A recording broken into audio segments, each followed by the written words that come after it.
ತಿನ್ನೋದು ಇಲ್ಲೇ, ವ್ಯವಹಾರವೂ ಇಲ್ಲೇ, ದುರಹಂಕಾರ ಕೂಡ ತೋರಿಸ್ತಾ ಇರೋದು ಇಲ್ಲೇ.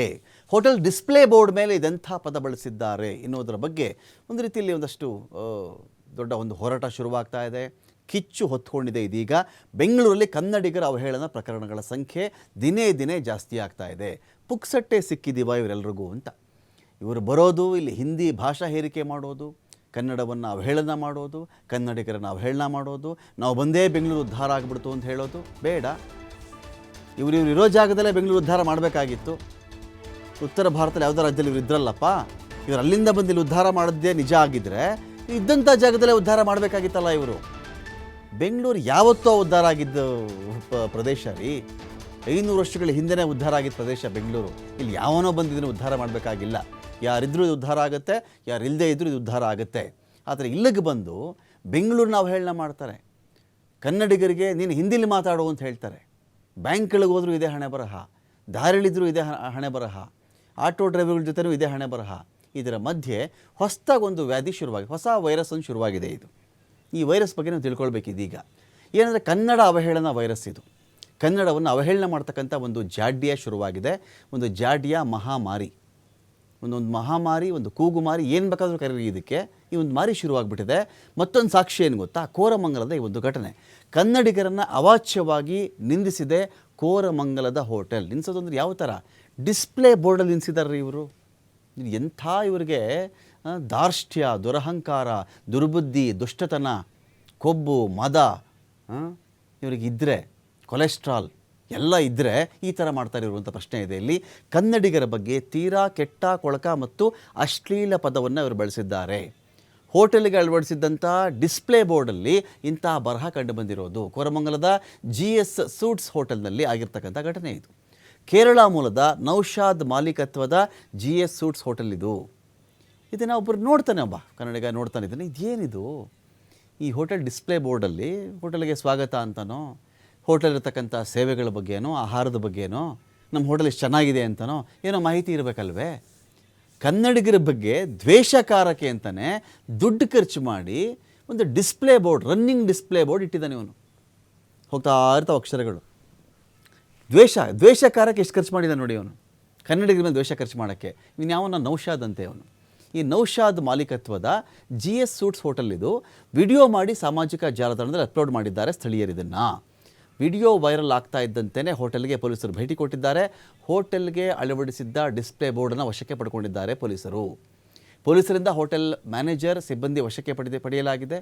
ಕೇರಳದಲ್ಲಿದ್ದಾನೆ ಈ ನೌಶಾದನ್ನು ಹೋಟೆಲ್ ಮಾಲೀಕ. ಕಿಡಿಗೇಡಿಗಳು ಹ್ಯಾಕ್ ಮಾಡಿಬಿಟ್ಟು ಇಂಥ ಕೆಲಸ ಮಾಡಿಬಿಟ್ಟಿದ್ದಾರೆ ಅಂತ ಇವರು ವಾದವನ್ನು ಮಂಡಿಸ್ತಾ ಇದ್ದಾನೆ. ಈ ಹೋಟೆಲ್ ಡಿಸ್ಪ್ಲೇನಲ್ಲಿ ಏನಿತ್ತಪ್ಪ ಅಂತ ನೋಡಿದ್ರೆ, ನಾನು ಆ ಪದವನ್ನು ಬಳಸೋಕ್ಕಾಗಲ್ಲ. ಕನ್ನಡಿಗರು ಹಿಂದಿ ಪದ ಅದು ನಾನು ಇಂಗ್ಲೀಷಲ್ಲಿ 2 ಲೆಟ್ರಲ್ಲಿ ಹೇಳ್ತೀನಿ, MC ಅಂತ. MC ಅಂತ ಹೇಳ್ತೀನಿ, ನೀವು ಇದನ್ನು ಅರ್ಥ ಮಾಡ್ಕೊಂಡು ಹೋಗಿ. ಕನ್ನಡಿಗರು MC ಅಷ್ಟೇ. ಆ ಶಬ್ದವನ್ನು ಅಲ್ಲಿ ಬಳಸಿದ್ದು ನಾನು ತೋರಿಸ್ತಾ ಇಲ್ಲ. ಬಹಳಷ್ಟು ಜನರ ಭಾವನೆಗೆ ಇದು ಹರ್ಟ್ ಆಗಬಹುದು ಅಂತೇಳಿ. ನೋಡಿ, ಇದು ಇವನು ಯಾವನೋ ಸೂಟ್ಸ್ ಅಂತ ಒಂದು ಹೋಟೆಲ್ ಇಟ್ಕೊಂಡು, ನೌಶಾದ್ ಅನ್ನೋ ಮಾಲೀಕ ಕೇರಳದಲ್ಲಿ ಇದ್ಕೊಂಡು, ಯಾವನೋ ಬಂತು ಡಿಸ್ಪ್ಲೇನ ಹ್ಯಾಕ್ ಮಾಡಿಬಿಟ್ಟು, ಹ್ಯಾಕ್ ಮಾಡಿ ನೋಡಿ ಕರೆಕ್ಟಾಗಿ ಆ ಹ್ಯಾಕ್ ಮಾಡಿರೋದ್ರ ಮೇಲೆ ಇದೇ ಕನ್ನಡಿಗರು ಇಟ್ಕೊಂಡು ಈ ಥರ ಬರೆದುಬಿಟ್ಟಿದ್ದಾನೆ ಅಂತ. ಏನು ಲಾಭ ಅವನಿಗೆ? ಲಾಭ ಏನು ಬಂತು? ಒಂದು ಹೋಟೆಲ್ ತೆರೆಯೋದು, ಒಂದು ಹೋಟೆಲ್ ಉದ್ದೇಶ ಹೇಳ್ತೀನಿ ರೀ. ಎಲ್ಲ ಧರ್ಮದವರು ಬರ್ತಾರೆ ಅಲ್ಲಿ, ಎಲ್ಲ ಭಾಷಿಕರು ಬರ್ತಾರೆ. ಒಳ್ಳೆ ಊಟ ಮಾಡಬೇಕು. ಊಟ ಅಂದರೆ ಏನು ರೀ? ಊಟ ಅಂದರೆ ಏನೋ ಒಂದಷ್ಟು ಆರ್ಡ್ರ್ ಮಾಡಿಬಿಡು, ಹೊಟ್ಟೆ ತುಂಬಿಸ್ಕೊಂಬಿಡೋದು 10 ನಿಮಿಷದಲ್ಲಿ ಎದ್ದು ಓಡಿ ಬಂದ್ಬಿಡು ಅಂತ. ನಾನು ಊಟ ಅಂದರೆ ಅದೊಂದು ಬಾಂಧವ್ಯ, ಒಂದಷ್ಟು ಮಾತು, ಒಂದು ಸ್ನೇಹ, ಒಂದಷ್ಟು ವ್ಯವಹಾರಗಳು, ಒಂದು ಕುಟುಂಬ, ಒಂದು ಬರ್ತ್ಡೇ, ಒಂದು ಆ್ಯನಿವರ್ಸರಿ, ಒಂದು ಸಂತೋಷಕೂಟ, ಒಂದು ನೆಮ್ಮದಿ, ಒಂದು ಹಿತ, ಒಂದು ಆಹ್ಲಾದ, ಒಂದು ಮುದ, ಎಷ್ಟೆಲ್ಲ ಇರುತ್ತೆ ರೀ ಒಂದು ಊಟ ಅಂದರೆ. ಬರೀ ಊಟ ಅಂದ್ರಲ್ಲ, ತಟ್ಟೆ ತುಂಬ ಏನೋ ಒಂದು ವರ್ಷ ಊಟ ಬಡಿಸ್ಕೊಂಬಿಡು, ಗಂಟೆವರೆಗೂ ತಿಂದುಬಿಡು, ಎದ್ದು ಬರಲ್ಲ ಬಾಯಿ ಅಂತ ಅಲ್ಲ. ನೋ, ಅಂಥ ಸ್ಥಳದಲ್ಲಿ ಜನ ಬರುವ ಜಾಗದಲ್ಲಿ ಇವನು ಹಾಕಿರೋದು ಕನ್ನಡಿಗರು MC ಅಂತ. ಏನಿದು? ಇದ್ರ ಬಗ್ಗೆ ಮಾತಾಡಲಿಕ್ಕೆ ನಮ್ಮೊಂದಿಗೆ ಕನ್ನಡ ಪರ ಹೋರಾಟಗಾರರಿದ್ದಾರೆ ರೂಪೇಶ್ ರಾಜಣ್ಣ ಅವರು. ನಮಸ್ತೆ ರೂಪೇಶ್ ರಾಜಣ್ಣ ಅವರೇ. ಸರ್ ನಮಸ್ತೆ. ಇದೇನಿದೆ? ಈ ಒಂದು ಹೊಸ ವೈರಸ್ ಶುರು ಆಗ್ಬಿಟ್ಟಿದ್ಯಾ ಅಂತ. ಈ ಕೋವಿಡ್ ವೈರಸ್ ಎಲ್ಲ ಆಗಿತ್ತು. ಈ ಕನ್ನಡಿಗರು ನಿಲ್ಲಿಸೋದು, ಕನ್ನಡಿಗರಿಗೆ ಬೈಯೋದು, ಬಾಯಿಗೆ ಬಂದಂಗೆ ಬೈಯೋದು, ಭಾಷಾ ಹೇರಿಕೆ ಮಾಡೋದು ಕನ್ನಡಿಗರ ಮೇಲೆ. ಇದಲ್ಲದೆ ಈಗ ಅವಾಚ್ಯ ಶಬ್ದವನ್ನು ನೋಡಿ, ಆ ಡಿಸ್ಪ್ಲೇ ಖರ್ಚು ಮಾಡಿ ಕನ್ನಡಿಗರು MC ಅಂತ ಕರೆದಿದ್ದಾನೆ ಅಲ್ಲ ಇವನು. ಏನು ಮಾಡಬೇಕು ಇವರೆಲ್ರಿಗೂ ಅಂತ? ಇವ್ರೆಂತ ದುರಹಂಕಾರಿಗಳು, ಇವ್ರೆಂತ ಕ್ರೂರ ಮನಸ್ಥಿತಿಗಳು ಅಂತಂದ್ರೆ ಬಹಳ ನಾಚಿಕೆ ಆಗುತ್ತೆ ಸರ್. ಅಂದ್ರೆ ಅವ್ನು ಹೇಳ್ತಾನೆ ಏನೋ ಹ್ಯಾಕ್ ಮಾಡ್ಬಿಟ್ಟಿದಾರಂತೆ, ತಪ್ಪಿನಿಂದ ಆಗಿರೋದು ಅಂತ. ಕಣ್ತಪ್ಪಲ್ವಂತೆ ಹ್ಯಾಕ್ ಅಂತೆ, ಯಾರೋ ಹ್ಯಾಕ್ ಮಾಡ್ಬಿಟ್ಟು ಅವ್ನು ಪ್ರಾಬ್ಲಮ್ ಮಾಡಿದಾರಂತೆ. ಹ್ಯಾಕೆ ಆಗಿದ್ರೆ ಸರ್ ಇದೇ ಪದ ಯಾಕೆ ಬರ್ತದೆ? ಕರೆಕ್ಟ್. ಹ್ಯಾಕ್ ಆದ್ರೆ ಇನ್ನೇನೋ ಬರ್ಬೋದಿತ್ತು ಅದ್ರ ಮೇಲೆ. ಹೌದು. ಯಾವತ್ತು ಒಂದು ಬೋರ್ಡ್ ಮೇಲೆ ಬೋರ್ಡ್ ಅನ್ನು ಹ್ಯಾಕ್ ಮಾಡಕ್ಕಾಗತ್ತೆ ಸರ್? ಅದು ಹೋಟ್ಲಲ್ಲಿ ಅವ್ರ ಕಂಪ್ಯೂಟರ್ ಅಲ್ಲಿ ಕೂತ್ಕೊಂಡು ಸೆಟ್ ಮಾಡೋದು, ಏನ್ ಬರ್ಬೇಕು ಏನ್ ಬರ್ಬಾರ್ದು ಅಂತ. ಅಲ್ಲಿ ಕೂತ್ಕೊಂಡು ಸೆಟ್ ಮಾಡಿ ಇಂಟೆನ್ಷನಲಿ ಕನ್ನಡಿಗರು MC ಅಂತ ಹೇಳಿ ಸೆಟ್ ಮಾಡಿದಾನೆ ಅಂದ್ಮೇಲೆ ಉದ್ದೇಶಪೂರ್ವಕವಾಗಿ ನಮ್ಮನ್ನ ಅವಮಾನಿಸ್ತಕ್ಕಂಥದ್ದು, ನಮ್ಮ ಬಗ್ಗೆ ಕೀಳಾಗಿ ಮಾತಾಡಿರ್ತಕ್ಕಂಥದ್ದು ಇದೆಯಲ್ಲ, ಇದು ಕೇವಲ ಪೊಲೀಸರು ಅರೆಸ್ಟ್ ಮಾಡಿರೋದು ಅಷ್ಟೇ ಅಲ್ಲ ಸರ್. BBMP ಅವರು ನಿಮ್ ಮೂಲಕ ನಾನು ಒತ್ತಾಯ ಮಾಡ್ತಾ ಇದ್ದೀನಿ, ಆ ಹೋಟೆಲ್ ಲೈಸೆನ್ಸ್ ಅನ್ನ ರದ್ದು ಮಾಡ್ಬೇಕು. ಯಾವತ್ತೂ ಸಹ ಹೋಟೆಲ್ ಓಪನ್ ಆಗ್ಬಾರ್ದು. ರೂಪೇಶ್ ಇದು ಏನಾಗುತ್ತೆ ಗೊತ್ತಾ, ನಾವೆಲ್ಲ ಇಂಥ ಹೋರಾಟಗಳಲ್ಲಿ ಮಾಡ್ತಾ ಇರ್ತೀವಿ. ಈ ಒಂದಿನ 2 ದಿನ ಈ ಕಾವು ಇರುತ್ತೆ, ಆಮೇಲೆ ಅದೇ ಕತೆ, ಅವ್ನ ಬಿಸ್ನೆಸ್ ಚೆನ್ನಾಗೇ ಇರುತ್ತೆ, ಆರಾಮಾಗಿರುತ್ತೆ, ಮರೆತು ಬಿಡ್ತಾರೆ. ಇಂಥದ್ದು ಬೇಕಾದಷ್ಟು ನೋಡಿದ್ದೀವಿ ರೂಪೇಶ್, ನಾವು ಕೂಡ ನಮ್ಮ ಪ್ರೊಫೆಷನಲ್ ಲೈಫಲ್ಲೂ ಕೂಡ. ಇದಕ್ಕೆ ಏನಾದರೂ ಒಂದು ಸ್ಟ್ರಾಂಗ್ ಆಗಿರ್ತಕ್ಕಂಥದ್ದು ಆಗಬೇಕು ಇದಕ್ಕೆ ಅಂತ ಹೇಳಿ.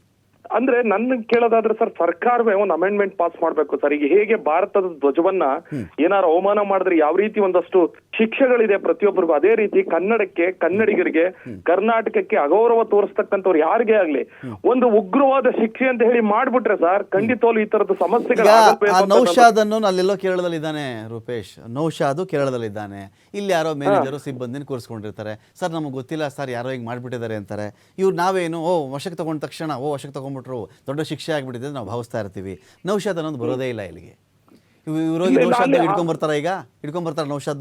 ಬಂಧನ ಮಾಡಿರೋದು ಯಾರು ಸರ್? ಅಲ್ಲಿ ಯಾರನ್ನ ಬಂಧನ ಮಾಡಿದ್ದಾರೆ? ಈ ಮ್ಯಾನೇಜರು ಸಿಬ್ಬಂದಿನ ಬಂಧನ ಮಾಡಿದ್ದಾರೆ. ಹೋಟೆಲ್ ಮಾಲೀಕ ನೌಶಾದ್ ಕೇರಳದಲ್ಲಿರೋದು. ಇವ್ರನ್ನ ಹಿಡ್ಕೊಂಡು ನಾವೇನ್ ಸರ್ ಮಾಡೋಣ? ಅದೇ ನಾವೇನ್ ಸರ್ ಕೂಲಿಗೆ ಬಂದಿದ್ದೀವಿ, ಕೆಲ್ಸಕ್ಕೆ ಬಂದಿದ್ದೀವಿ, ಇದು ಯಾರು ಮಾಡಿದ್ರೆ ನಮ್ಗೆ ಗೊತ್ತಿಲ್ಲ ಅಂದ್ಬಿಡ್ತಾರೆ.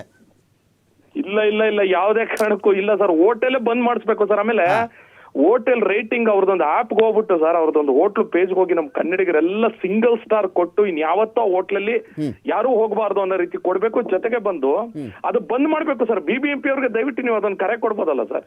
ಕರೆಕ್ಟ್ ಅಲ್ಲ, ಖಂಡಿತ ಅದಿದೆ. ಯಾಕೆಂದ್ರೆ ಈಗ ರೂಪೇಶ್ ಅವರೇ, ನೀವಾಗ್ಲಿ ನಾವಾಗ್ಲಿ ಈ ನೆಲದ ಅನ್ನ ತಿಂತಾ ಇದ್ದೀವಿ, ನೀರು ಕುಡಿತಾ ಇದ್ದೀವಿ. ಈ ಭಾಷೆ ನಮ್ಮ ಉಸಿರು. ಈ ಭಾಷೆಯಿಂದ ಬದುಕಿದ್ದೀವಿ ನಾವೆಲ್ಲ ರೂಪೇಶ್ ಅವರೇ.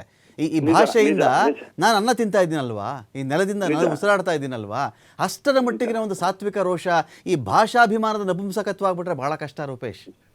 ಭಾಷಾಭಿಮಾನ ನಪುಂಸಕತ್ವ ಇದೆಯಲ್ಲ, ಅತ್ಯಂತ ಅಪಾಯಕಾರಿ ಅದು. ಭಾಷಾ ಅಭಿಮಾನಕ್ಕೆ ನಪುಂಸಕತ್ವ ಬಂದುಬಿಟ್ರೆ ಬಹಳ ಡೇಂಜರ್ ಅಲ್ವಾ ಅದು ಅಂತ. ನಿಜ ನಮ್ಮ ಸ್ವಂತಕ್ಕೆ, ನಮ್ಮ ಸ್ವಾಭಿಮಾನಕ್ಕೆ ಈ ರೀತಿ ಪದೇ ಧಕ್ಕೆ ತರ್ತಕ್ಕಂಥದ್ದು ಇದೆಯಲ್ಲ ನೋಡಿ. ಇದು 4ನೇ ಇನ್ಸಿಡೆಂಟ್ ಸರ್ ಕಳೆದ 1.5 ತಿಂಗಳಲ್ಲಿ. ಯಾವನೋ ಬರ್ತಾನೆ, ಹಿಂದಿಲ್ ಮಾತಾಡು ಅಂತಾನೆ, ಯಾವ್ದೋ ಬ್ಯಾಂಕಲ್ಲಿ ಹಿಂದಿಲ್ ಮಾತಾಡು, ನಿಂಗೆ ಹಿಂದಿ ಬರಲ್ವಾ ಅಂತ ಕೇಳ್ತಾರೆ.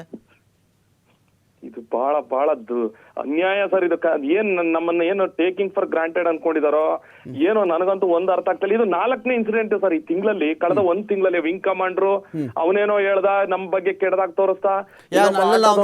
ಅದು ಓವರ್ಟೇಕು ಟಚ್ ಆಗಿರೋ ವಿಚಾರಣೆ ಡೈವರ್ಟ್ ಮಾಡ್ಬಿಟ್ಟಿದ್ದ ಬಿಡಿ ರೂಪೇಶ್. ಅವನು ಆ ವಿಚಾರಣೆ ಡೈವರ್ಟ್ ಮಾಡ್ಬಿಟ್ಟು ಲಾಸ್ಟ್ ಅಲ್ಲಿ ಸಿಂಪತಿ ಗಿಟ್ಸ್ಕೊಳಕ್ಕೆ ನಾನು ಹಿಂದಿ ಅವನು ಅನ್ನೋ ಕಾರಣಕ್ಕೆ ಹಿಂಗೆ ಮಾಡ್ಬಿಟ್ಟು ತಿರುಗಿಸ್ಬಿಟ್ಟಿದ್ದ ಅವನು ವಿಂಗ್ ಕಮಾಂಡರ್ ವಿಷಯ. ಹೌದೌದು, ಅದೊಂದು ಇನ್ಸಿಡೆಂಟ್. ಆಟೋದವ್ನ ಹಿಡ್ಕೊಂಡು ನೀ ಹಿಂದಿ ಮಾತಾಡೋ ಅಂತ ಹೇಳಿ ದಬ್ಬಾಳಿಕೆ ಮಾಡೋದು, ಮೊನ್ನೆ ಸೋನು ನಿಗಮ್ದು.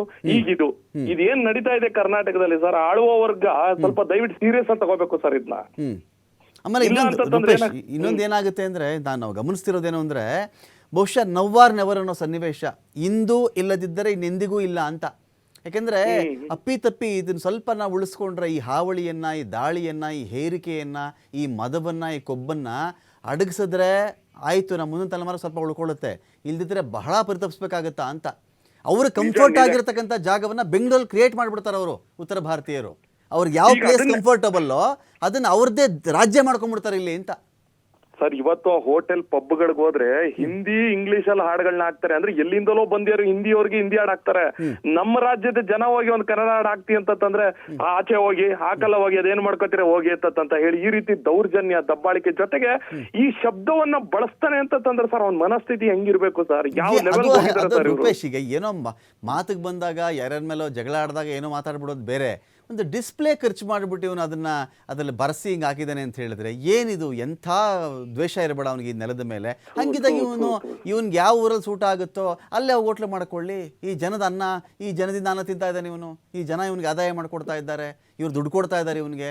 ಇವನಿಗೆ ಹೋಗಿ ನಮ್ಮ ಜನ ದುಡ್ಡು ಕೊಟ್ಟು ಊಟ ಮಾಡಿ ಇವನನ್ನು ಬೆಳೆಸಿ ಕೊನೆಗೆ ಆಚೆ ಬೋರ್ಡ್ ನೋಡಿದ್ರೆ ಇದು ನಮ್ಮ ಜನಕ್ಕೆ ಬೈದಿರ್ತಾನಲ್ಲಿ ಅಂತ. ಇದು ಓವರ್ ಆಲ್ ಎಲ್ರಿಗೂ ಸೇರ್ ಬೈದಿರ್ತಕ್ಕಂಥದ್ದೇ ಸರ್. ಅವ್ನು ನಿಜಕ್ಕೂ ಹೇಳ್ತೀನಿ, ಅವ್ನು ಓನರ್ ಎಲ್ಲಿರ್ತಾನೆ ಏನೋ ಗೊತ್ತಿಲ್ಲ ಸರ್. ಇವತ್ತು ನಾಳೆ ಒಳಗೆ ಅವ್ನು ಬರ್ಬೇಕು ಸರ್ ಇಲ್ಲಿಗೆ, ಹೋಟ್ಲು ಬಂದಾಗಬೇಕು, ಆತನ ಮೇಲೆ ಕ್ರಮ, ಓನರ್ ಮೇಲೆ ಕ್ರಮ ತಗೋಬೇಕು ಸರ್. ಮ್ಯಾನೇಜರ್ ಅಲ್ಲ ನಮ್ಗೆ ಇಂಪಾರ್ಟೆಂಟ್, ಓನರ್ಗೆ ಇಂಪಾರ್ಟೆಂಟ್ ನಮ್ಗೆ ಅಲ್ವಾ. ಓನರ್ ಮೇಲೆ ಕ್ರಮ ತಗೋಬೇಕು. ಅಲ್ಲ, ನಾನು ಹೇಳೋದು ಯಾವಾಗಲೂ ಹಂಗೆ, ಇದು ಮಾಸ್ಟರ್ ಮೈಂಡ್ಗಳು ಬಿಟ್ಬಿಟ್ಟು ನಾವು ಯಾವುದೋ ರಂಬೆ ಕೊಂಬೆ ಇಟ್ಕೊಂಡು ಕೂತ್ಕೊಂಡ್ರೆ ಏನು ಪ್ರಯೋಜನ ಇಲ್ಲಿ ಅಂತ. ನಿಜ ನಿಜ ಸರ್, ನಿಜ. ಅದನ್ನೇ ಹೇಳ್ತಾ ಇರೋದು ಸರ್, ನನಗೆ ರಂಬೆ ಕೊಂಬೆಗಳು ಬೇಡ ನಮ್ಗೆ. ಕರೆಕ್ಟ್, ರಂಬೆ ಕೊಂಬೆಗಳು ಬೇಡ. ನಾವ್ ಹೇಳ್ತಾ ಇರೋದು ಓನರ್ ಯಾರಿದಾನೆ ಓನರ್, ಅವನನ್ನ ಕರೆಸಿ ಅವನಿಗೆ ಶಿಕ್ಷೆ ಕೊಟ್ರೆ ಇನ್ನೆಂದೂ ಸಹ ನಾವ್ ಏನಾಗಿದೆ ಗೊತ್ತಾ ಸರ್, ಇನ್ನೊಂದು ಯಾರೋ ಬಂದು ಏನೋ ತಪ್ಪು ಮಾಡ್ಬಿಡ್ತಾರೆ, ಕ್ಷಮೆ ಕೇಳಿದ ತಕ್ಷಣ ಬಿಟ್ಬಿಡ್ತೀವಿ, ಇನ್ ನಮ್ ಪಾಡಿಗೆ ನಾವ್ ಇದ್ಕೊಬಿಡ್ತೀವಿ. ಇದು ಆಗ್ಬಾರ್ದು ಸರ್ ಇನ್ ಮುಂದೆ. ಇದು ಏನ್ ಒಬ್ಬ ಬಂದು ಟೆರರಿಸ್ಟ್ ಅಂತಾನೆ, ಒಬ್ಬ ಬರ್ತಾನೆ ಟೆರರಿಸ್ಟ್ ಅಂತಾನೆ, ಇನ್ನೊಬ್ಬ ಬರ್ತಾನೆ MC ಅಂತಾನೆ ಕನ್ನಡಿಗರಿಗೆ, ಇದೆಲ್ಲ ಏನು ಅಂತಾನೆ ಅರ್ಥ ಆಗಲ್ಲ. ಅಸಹ್ಯ ಸರ್ ಇದು, ಅಸಹ್ಯ ಸರ್ ಇದು. ಇದಕ್ಕೆ ನಾವು ಒಂದೇನು ಗೊತ್ತಾ ಸರ್, ನಾವು ಹೋಗಿ 1 ನಿಮಿಷ ಸರ್ ಹೋಟ್ಲು ಒಡೆದು ಬಿಸಾಕ್ಬಿಡ್ಬೋದು ಸರ್ ನಾವು. ಆದ್ರೆ ಏನಾಗುತ್ತೆ ಸರ್, ನಾವು ಕಾನೂನು ಅಡಿಯಲ್ಲಿ ಬರ್ತೀವಿ, ಕಾನೂನು ಅದಕ್ಕೆ ಒಂದು ಅವಕಾಶ ಕೊಡೋದಿಲ್ಲ. ರೂಪೇಶ್ ರಾಜಣ್ಣ ಜೈಲ್ಗೆ ಹೋಗ್ಬೇಕು, ಅದೇ ನಾನು ಹೋಗ್ಬೇಕು ಸರ್ ಈಗ ಅಷ್ಟೇ. ಬಟ್ ಈಗ ಇವ್ರು ಏನು ಮಾಡ್ಲಿಲ್ಲ ಅಂದ್ರೆ ನಾವ್ ಏನ್ ಸರ್ ಮಾಡೋಣ? ಈಗ ಕೋಪ ಆತಲ್ವಾ ಸರ್, ಕೂತ್ಕೊಂಡು ಅದನ್ನ ನೋಡ್ಬೇಕು. ಹೋರಾಟ ಇರ್ಲಿ ರೂಪೇಶ್, ಹೋರಾಟ ಇರ್ಲಿ, ವಿಚಾರದಲ್ಲಿ ನಾವು ನಿಮ್ ಜೊತೆಗಿರ್ತೀವಿ. ಇದೆಲ್ಲ ಆಗಬಾರದು. ನಿಜ ನಿಜ ನಿಜ, ಖಂಡಿತ ಸರ್, ಖಂಡಿತ ಸರ್. ಇದಕ್ಕೊಂದು ತಾರ್ಕಿಕವಾದ ಅಂತ್ಯ ತರೋಣ ಸರ್ ಎಲ್ಲ ಸೇರಿ. Correct. Thank you Rupesh Rajanna ಅವರೇ ಮಾತನಾಡೋದಕ್ಕಾಗಿ. ಮಡಿವಾಳ ಲಿಮಿಟ್ಸ್ ಅಲ್ಲಿ ಒಂದು ವೇರಿಯಬಲ್ ಮೆಸೇಜ್ ಸಿಸ್ಟಮ್ ಬೋರ್ಡ್ ಏನಿದೆ, ಅದರಲ್ಲಿ ಒಂದು ಮೆಸೇಜ್ ನಮ್ಮ ಕನ್ನಡಿಗರ ಬಗ್ಗೆ ಬರ್ದಿದ್ದನ್ನ ಕಂಡು ಬಂದು ಸುಮೋಟೋ ಕೇಸ್ ನಮ್ಮ Ramesh Huggar social media sub inspector ಯಾರು ಮಾನಿಟರ್ ಮಾಡ್ತಾರೆ ಅವರಿಂದ ಒಂದು ಸುಮೋಟೋ ಪ್ರಕರಣ ದಾಖಲಿಸ್ಕೊಂಡಿದ್ದೀವಿ. ಯಾರು ಲಾಡ್ಜ್ ಓನರ್ ಯಾರು ನಡೆಸ್ತಾ ಇದ್ರು GS ಸ್ವೀಟ್ಸ್ ಅಂದ್ಕೊಂಡು ಅವ್ರ ಅಗೇನ್ಸ್ಟ್ ಒಂದು ಪ್ರಕರಣ ದಾಖಲಿಸ್ಕೊಂಡಿದ್ದೀವಿ.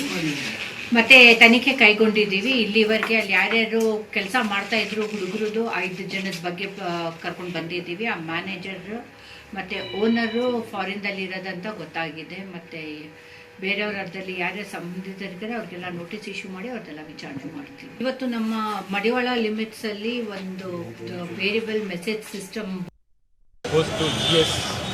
GS ಫ್ರೂಟ್ಸ್ ಅಂತೇಳಿ ಒಂದು ಹೋಟ್ಲಲ್ಲಿ ಒಂದು ರನ್ನಿಂಗಲ್ಲಿ ಹೋಗ್ತಾ ಇತ್ತು. ಅದನ್ನು ನೋಡ್ಕೊಂಡು ಬಂದೆ ನಾನಿಲ್ಲಿ. ಅಂದರೆ ಕನ್ನಡದ ಬಗ್ಗೆ ಇಷ್ಟೊಂದು ಕೆಟ್ಟದಾಗಿ ಏನಕ್ಕೆ ಹೇಳ್ತಾರೆ ಅನ್ನೋ ಗೊತ್ತಿಲ್ಲ. ಕನ್ನಡದವರು ಬೇರೆ ಬೇರೆ ಕಡೆಯಿಂದ ಬಂದವರಿಗೆ ಒಂದು ವ್ಯಾಪಾರ ಮಾಡೋಕ್ಕೆ ಒಂದು ಜಾಗ ಕೊಡ್ತೀವಿ. ವ್ಯಾಪಾರನೂ ಮಾಡೋಕ್ಕೆ ನಾವೆಲ್ಲ ಹೋಗ್ಬಿಟ್ಟು ಅವ್ರಿಗೆ ವ್ಯಾಪಾರ ಮಾಡೋಕ್ಕೆ ಅಂದರೆ ಕನ್ನಡದವರೇ ಬೇಕು. ಎಲ್ಲೇ ಕನ್ನಡದ ನೆಲ, ಕರ್ನಾಟಕ ಇದು.